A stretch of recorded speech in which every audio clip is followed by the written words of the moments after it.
coming back to Cleveland? When are we coming back to Cleveland? Yeah. Let me ask you a question. Okay. When are we coming back to Cleveland? I don't know. You know, it really all depends on how the rest of the tour winds up. I don't know if you know this or not, but we're doing a live album tonight. Tonight, not here. That's right. Really? That's right. Nobody knows it. Oh. We're doing a live album, and Eddie Kramer is producing it. He is responsible for a lot of stuff you've heard, I'm sure. Led Zeppelin, Jimi Hendrix, Humble Pie. Could you scream down to Junior, please, and tell him I'm up here? Just scream down, Junior, Junior's up here. Scream! Yell! Scream! Down here!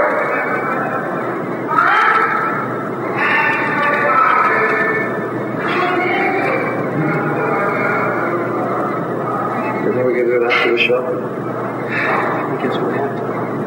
Alright, the man says I go, Yes, Craig. KISS does in fact read Community. The newspaper that has everything for everybody. Available at your college for nothing.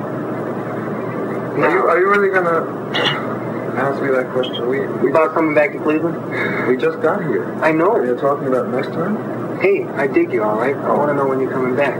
Okay. First we're going to Japan. And then on the way back, on the way there we're going to stop in Hawaii, then Japan, possibly Europe, and then back to Alaska, and then back down to California. So it shouldn't be for another...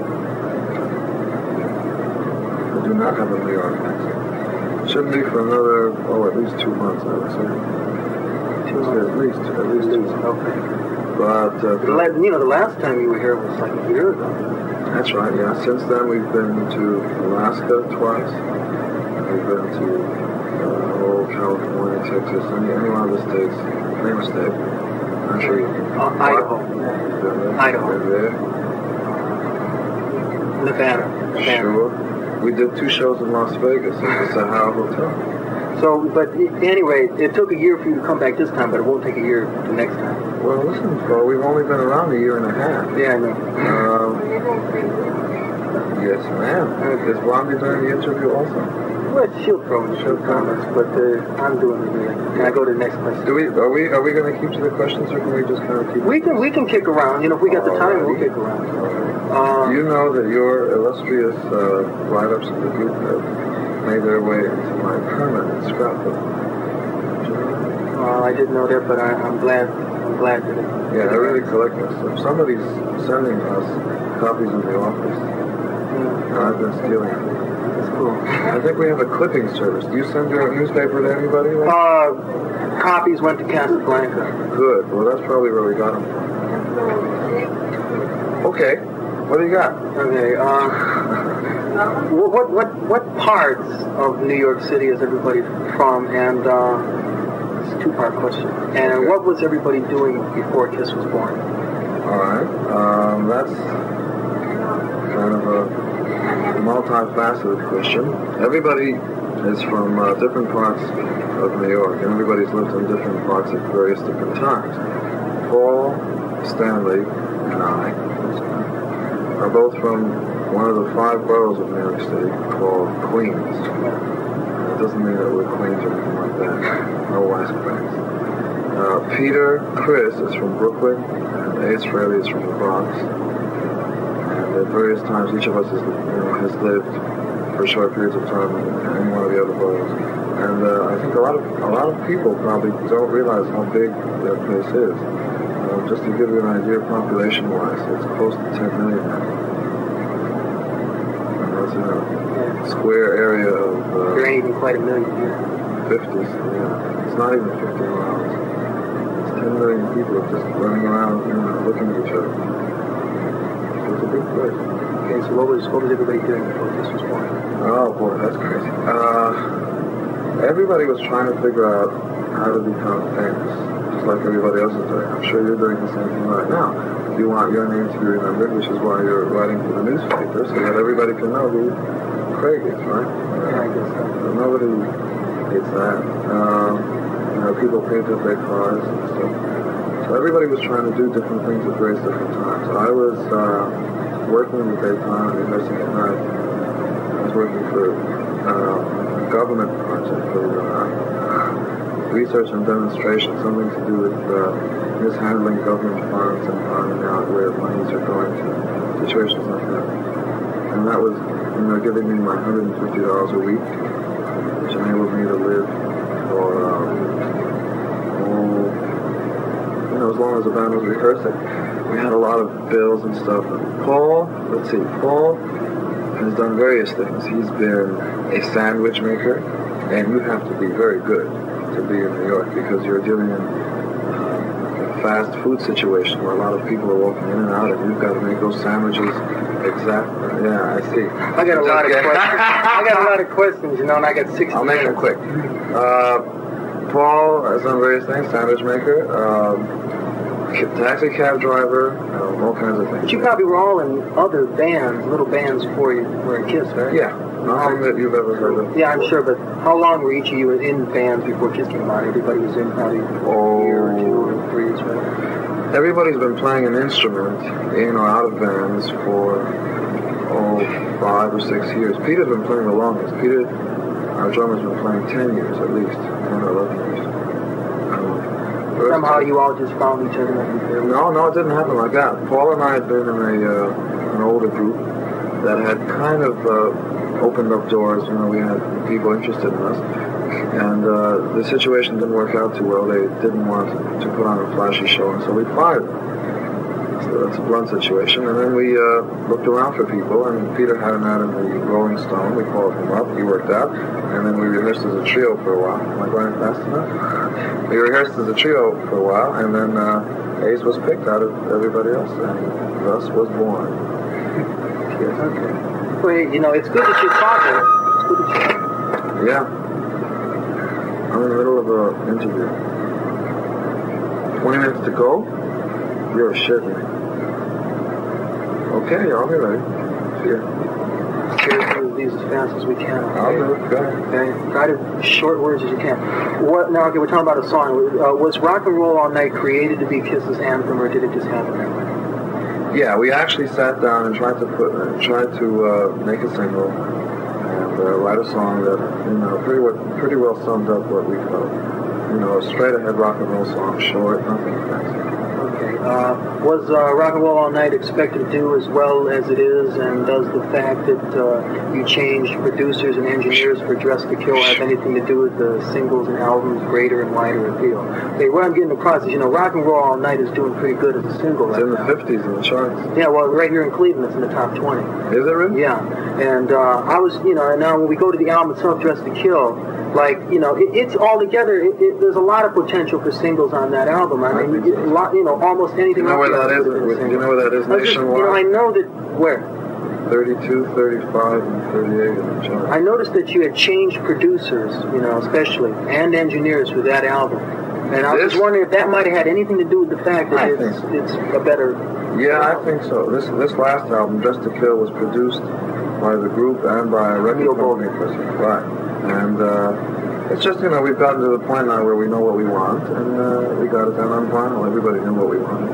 The producers you had before probably weren't just doing... No, they were doing fine. It was Kenny Craner, Richie Wise. They'd done plenty of stuff. They did Stories, Gladys Knight, and... Something made Dress to Kill stand out. I mean, something did it for it. Something... Yeah, I think so, too. I really think so, too. Was it it's just or just was it everything coming down? It's just the right people at the right time, at the right place, right material.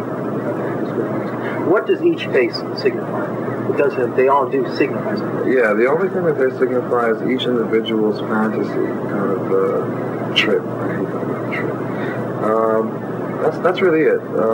Each of us kind of gets off on a different facet of their own kind of personality. I'm really fascinated with horror and the macabre and the thaumaturgic with the funky wagnalls.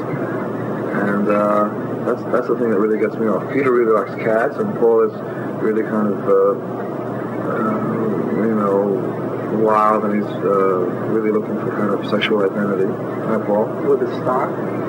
No, it's whole kind of, What does the star... It doesn't really signify anything at all. It's just something that kind of, appealed to him. Originally, it was, remember Our Little Gang, the dog that had that little spot? Well, originally he came out with a spot, but he came out looking like a black eye.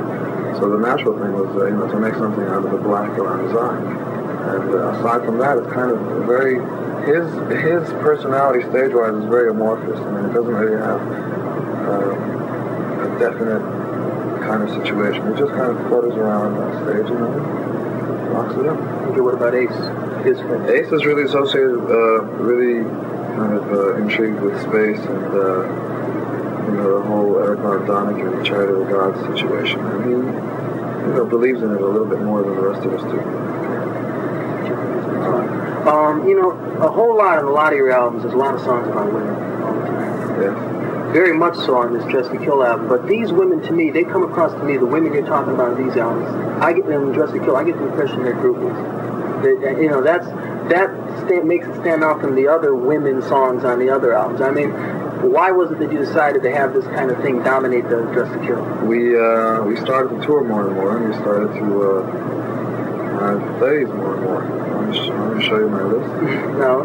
I mean, you felt it was a good thing to have an album? In an album? You can, sure. I think everybody's really enchanted with groupies. It's really an exciting kind of thing.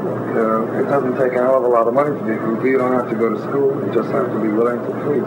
Well, I was just afraid, you might have been worried that a lot of women would be down on the album. No. As a matter of fact, they come up to us and they want their names mentioned in songs, and they want you to write a song about this situation. Okay, you get people come to the concerts trying to look like you, right? Every show. Makeup on, so on and so forth. Like, a lot of those people out there are probably wondering where the clothes come from, where the shoes come from, what kind of makeup you use. Could you tell me those things? Our new show is, our new costumes. You're going to be seeing them for the first time here. We previewed them at Cobo Hall in front of 13,000 people last month. They are made by Moonstone in New York City. It's a new outfit. They do LaBelle and they do theater and people like that. And we give them designs and they make them. Our old leathers were done by Michelle and Anushka on 62nd Street and Lexington Avenue in New York City. And as well,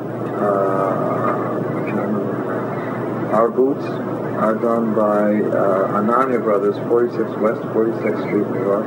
Anybody that wants to write. All you need is money, not love.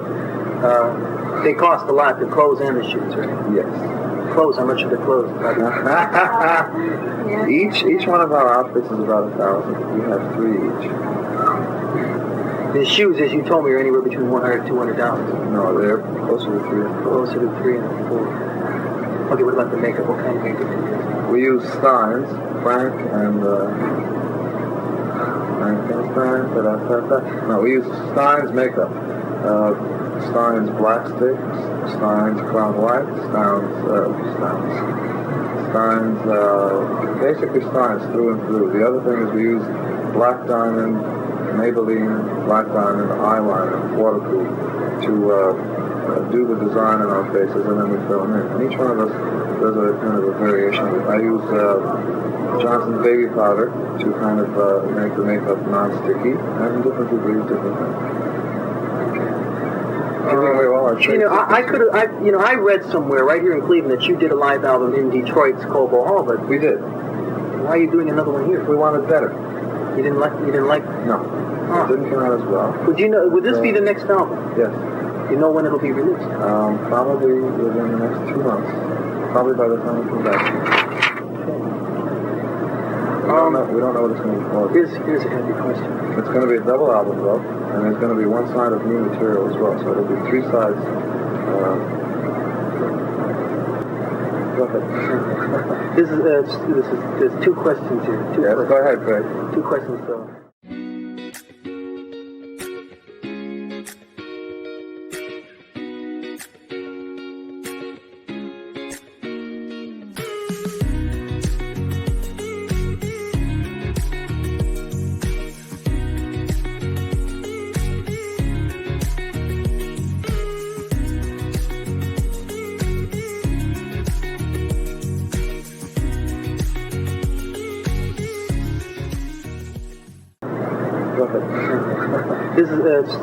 There's 2 questions here. Yes, go ahead, Craig. 2 questions, though. Okay, do you feel that the makeup is a passing fad, or is it timeless? That's the first question. Do your fans want to see the people under the makeup, or would they rather have their gods with the makeup? Wait, speaking of God, that's a really loaded kind of question. What was the first part? Do you feel that the makeup is a passing fad, or is it timeless? I'm not really concerned with whether or not it is a passing fad or whether or not it is timeless. I know it's working right now, and I know the people are liking it, and we're having a ball. And it's really, it's kind of senseless to think whether or not it's going to be here in 3 years or 4 years, because right now it's here. It's like asking you, do you think you're going to be here in 5 years? It's not something that. Would you drop it? Absolutely, sure. We play guitars and drums and we write songs. We're not just people that come out with their paints, and that's all we have to offer. I mean, we were signed as a record band first. Somebody heard a tape and never knew that we looked like that live. It was just an ad campaign. I know you want to go on. What's the other thing? Whether you think the people really do want to see what you look like under the makeup, they're satisfied with the way you are. Yeah, they really want. Every time somebody calls up on the phone to talk with me, they ask whether or not, am I talking? Do you have your makeup on right now? And it's one of those kinds of. Sure, people are. That's why we won't let anybody take our picture without our makeup. I know I'm nice looking, but there's nothing special about it. I'm sure you've seen plenty of rock and roll people, and everybody's got long hair, and everybody's got a fairly decent face. And there's nothing special about that, but when you see somebody walking around with paint on their face, that's special. Okay, we'll go to the next one. I always thought that the album Hotter Than Hell sounded much different from either the first album or the third album. Good. Now, I was just, a lot of different things. I could sit here and tell you those things, and I'm sure you could too. I've got all 3 albums. I've listened to them all over and over again, and that second album just doesn't sound the same as the others.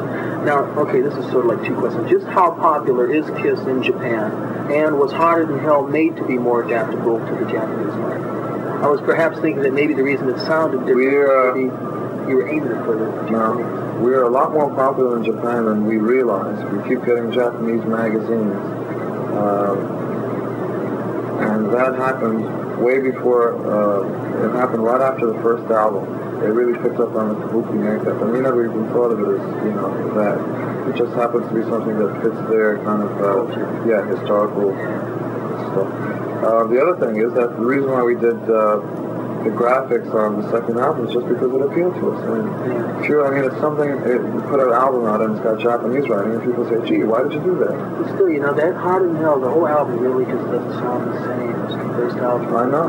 Well, we put out a rock and roll album as our first one, and we were afraid of, getting caught in a trap. And it's really very, very easy to be caught in the same situation. You're wearing makeup, you can't take that off. Not for a while anyway. Well, you've got time to go. And it was an attempt by us to do something different. Dress to Kill was an attempt to go back to our rock and roll kind of roots and work up some more rock and roll songs. And the new one is going to be hopefully a combination of the new KISS. It's going to be one side of the new and a real good hot stage sound. Did I answer the question? Yeah, you did. What is it about yourselves and the music that your fans are most attracted to? What do you think? Just one thing about yourselves and one thing about the music. What do you think that everybody likes the most about yourselves and the music? Boy, that's something. I can't say, I can't honestly say that we're the newest thing. It's never been done before. I don't really know. I know it's a show that I would want to go see. It's everything. We've played with a lot of bands, the James Gang, Montrose, and all these groups that open up for us. Really good groups. And I still haven't seen any show except Alice's that does anything to me in the same way that our show does. That's probably so many things that they're attracted to. A lot of things. The bigger than life personalities, the rock and roll, a lot of things. Is recording an album in a different studio each time, which is what you did, something you've purposely done, or are you seeking a spot to settle down at? No. Yes, we purposely did that, and we don't want to be stuck in any particular place. It's because we don't want to be trapped into a sound. We're gonna keep writing songs as songs, and that's about the only thing we can expect from us.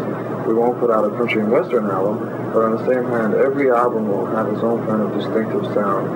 we're going to keep experimenting until, to try to make each album better. So you probably will just continue the same thing, go to a different studio for every album. That's right. This new live album is being recorded here, Cleveland, and it's probably going to be mixed at Electric Lady Studios where we recorded the last one. Yeah. But mixing is a different situation than recording. What is your response to all the undeserving bad criticism KISS gets from time to time? It doesn't faze me at all. I love it.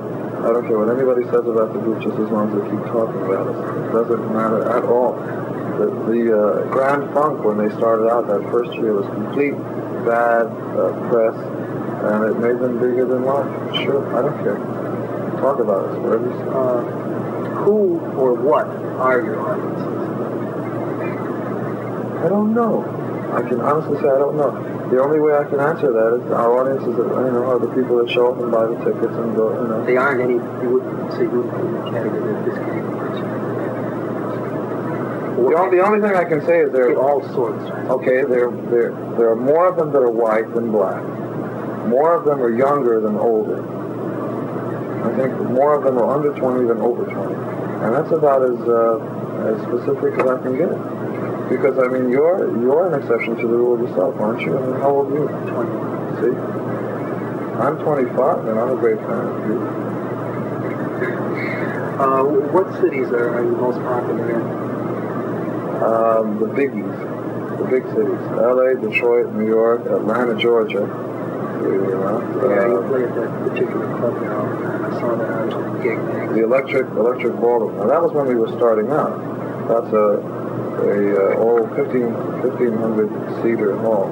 Since then, we've been offered the Atlanta Pop Festival for 30,000 people, but we refused to do it because it wasn't the right time. The big cities are big places, but we don't forget people. What were the singles from the first two albums? Nothing to Lose and Strutter. Nothing to Lose went as far as the 70s or so in the charts. That was both from the first album. That's what you just said. What was it? Well, I said, what were the singles from the first two albums? Oh, well, that's what I'm saying. You're Nothing to giving Lose. me two singles from one album. Right? Yeah. There were two singles released from the first album. Get it? Nothing to Lose and Strutter. Off the second album, Let Me Go Rock and Roll was released as a single. And on the other side was Hotter Than Hell. And Let Me Go Rock and Roll was the A-side. That was released as a single. That really didn't do too much. That went I think it just broke the top 100, one in the 90s. And so there was one single off the second album and two singles off the first. This new one, so far the first single is Rock and Roll All Night, and that's our best yet. Well, it's breaking out all over. Would you say it's top 20 here? Top 20 here. That's great. I'm not that. On the biggest AM station here. The biggest AM station. Has any more accidents occurred since the one that happened at the Academy of Music? Yeah, since then I've burned my hair another few times. Once at Cobo Hall in front of 13,000 people. Once in front of Long Beach Arena in front of 10,000 people. And I don't even know where the other one was. Every once in a while the fire gets the better of me. It's not something you can say keep away. It goes where it wants to. Okay, what kind of guitar is Ace playing for that introduction of Rock Bottom? It doesn't sound like the usual 6-string, electric guitar. I had the impression when I was listening to it that it was a 12-string. It is a 12-string. There are three guitars on it. There are two. There's a Martin. There's a 12-string, and there's a regular guitar. Just on that introduction. Yeah. And then we go back to our regular instrumentation for Rock Bottom. Okay. I understand that Ace couldn't possibly be his real name, that's his nickname. But is Ace called Ace because it describes his accuracy with the guitar strings? Ace is called Ace because he walked in the first day and he said, "What's your name?" And he said, "Call me Ace." And so he did. Had nothing to do with just his guitar playing at all? I would imagine that's why he thought the name up himself. But no, that's just something that he wanted to be called in the first place. Okay, and I hope you know what I'm talking about when I ask you this question. Who is Drago? Drago was the engineer on the first album. His name was Henry or Fred or something like that. And I kept bothering him all through the first album, telling him that he didn't look like Fred, or he's a weird kind of guy. He's about 5'2", and he's got a Van Dyke beard. Very strange looking guy. And I said that he looked a lot more like Drago. You know, certain people look like certain names or certain sounds. And I said, you look like a Drago. And when he heard that, he hated it. And every time I said it, he kept, he used to go in the corner and mumble to himself. So everybody, it got to be a thing where everybody would needle him. Everybody would come in every day and say, hey, Drago, and he'd be able to get off on it. And we decided to do just something crazy. Where's Drago? Because that's when, when anything would go wrong in the studio, everybody would yell out, where's Drago? Come in here, Drago. Okay, somebody made a comment, I don't know if it was you or somebody else had seen it in the magazine, somebody, not in the magazine, it was in your press kit thing, where one of you guys referred to your act as a controlled chaos of entertainment. That was Bruce Meyer, UPI correspondent. Oh, so you couldn't explain that term to me at all. Sure I could. I was saying, how can you control chaos? Well, I mean, the English language is meant to be used as a tool, and a lot of the things that we say don't mean a lot, A lot of the things that we say don't exactly mean the same thing, but you get a kind of an idea of what's going on. It's like an atomic bomb is controlled chaos up until the time it explodes, then it's uncontrolled. So we're like an atom bomb that's ready to go. It's compact energy. You will find out tonight. Okay. Who is Cornell? Stephen Cornell is a gentleman who I worked with in an older band, and we'd written some songs together, and 2 songs, one on the newest one, Sheep, we're going to be doing tonight, and Going Back. Boy, really up on that. Hey, I told you. I am a fan of KISS. I've been a fan of KISS from the beginning. Okay. Well, he came up with a couple of chord patterns that I really liked, and I told him that I'd give him equal feeling in the song if I could take the chord patterns and write songs around. He's now in New York trying to put together his own group. Well, will he still be helping you people out from time to time? No, he never was really associated with the group at all. It was just somebody that I had known 2 years ago. Will he help you with the songs from time to time? Yeah. I don't think so. He's too busy now? Well, that's not it. It's everybody's writing their own stuff, and it's just something that was a holdover from the older group. We've got so many songs, we spent hours just playing new songs to each other. On the back of at least the last 2 albums, you had an address, said KISS Mail, address there. That's for real. That's for real. Well, I mean, will you people actually read it, or is somebody assigned to read it, some stenographer or something going to read it? Well, she does too, but she puts them in the files. Fran. Hello, Fran. She's our secretary. I mean, does she read them and answer them, or is it just going to be you people? No, the letters so far, honestly, have not really been answered, because we have a room full. It's about this big, and that place just has letters in it. So far we just haven't gotten around to it because we're just getting off our first tour. We've been around for a year and a half and really haven't gotten a chance to get off it. People are going to think that thing's baloney. I don't think so. Every once in a while we get a letter, that really grabs somebody and they get some stuff in the mail, pictures and stuff. We're going to be doing a mailing that everybody that's going to include pictures, posters, the whole bit for everybody that's ever written to the group in New York City, and we keep the letters on file. In alphabetical order. That sounds like it. Hello? Okay. Let me ask you one real quick question while you're getting up. Who is that singing in strange ways? It doesn't sound like you. It sounds like somebody else. It's Peter.